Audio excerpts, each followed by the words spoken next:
कि देश के अंदर देश को आजाद हुए इतने वर्ष हो गए,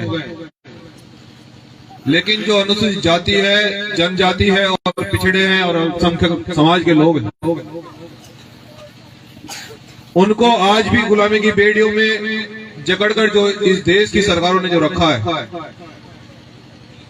यहाँ जो अधिकारों की लड़ाई है पूर्ण रूप से आज भी जो ये सामने जो बहुजन समाज के लोग बैठे हैं, आज भी इनको अधिकारों से वंचित रखा गया है।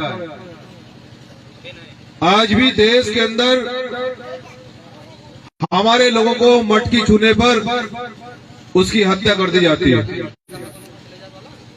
और अगर वो न्याय मांगता है तो उसे तलवारों से काट दिया जाता है, मूंछ रखने पर मार दिया जाता है। यहाँ जो जातिगत जो घृणा और जो द्वेष है, ये जातिगत घृणा कहीं संविधान में तो नहीं लिखी है, और जाति कोई मां के पेट से लेकर पैदा नहीं होता है। क्या मां के पेट से आने से पहले कोई जाति बनी है? तो ये जाति कहां से आई? और राजा का बेटा राजा नहीं होगा, ये संविधान में लिखा है। लेकिन यहां आज भी जातिगत आधार पर जो देश को खोखला किया जा रहा है, जातिगत आधार पर जो देश को नुकसान पहुंचाया जा रहा है, हम आपको ये बताने के लिए आए।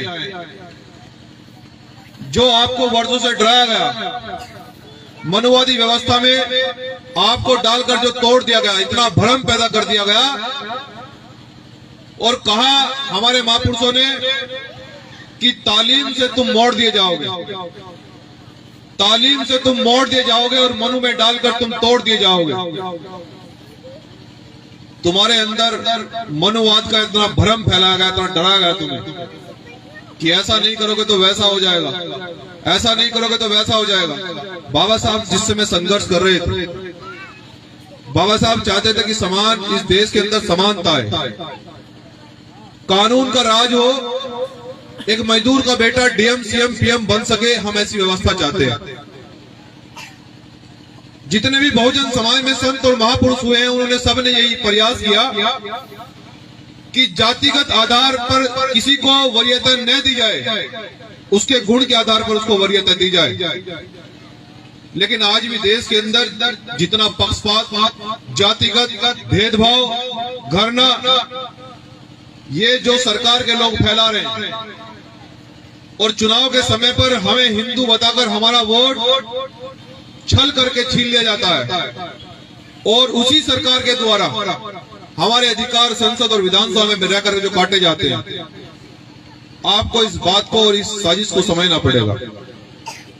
यह आंदोलन आपके बीच में आज गोंडा की धरती पर संविधान बचाओ यात्रा के द्वारा जो पहुंचा है, संविधान इस देश के अंदर सुरक्षित नहीं है।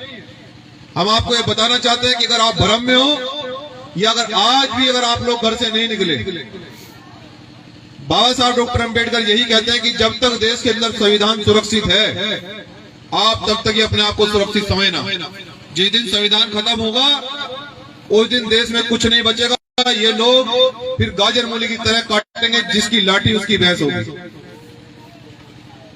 संविधान की अगर आप लोग सुरक्षा चाहते हो, अगर आप चाहते हो कि जो अधिकार संविधान में दिए हैं वो अधिकार पूर्ण रूप से लागू होकर हम तक पहुंचे, वो हर गांव तक पहुंचे, तो घर से निकलकर इस लड़ाई में आपको साथ देना पड़ेगा।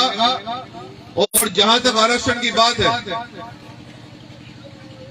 बहुजन समाज के लोगों और मेरी माताओं बहनों, जितने भी आज बुजुर्ग लोग बैठे हैं, आप इन बच्चों को, ये जो पिछड़े हुए क्षेत्र हैं, इन्हें तो यही मालूम नहीं कि संविधान क्या होता है।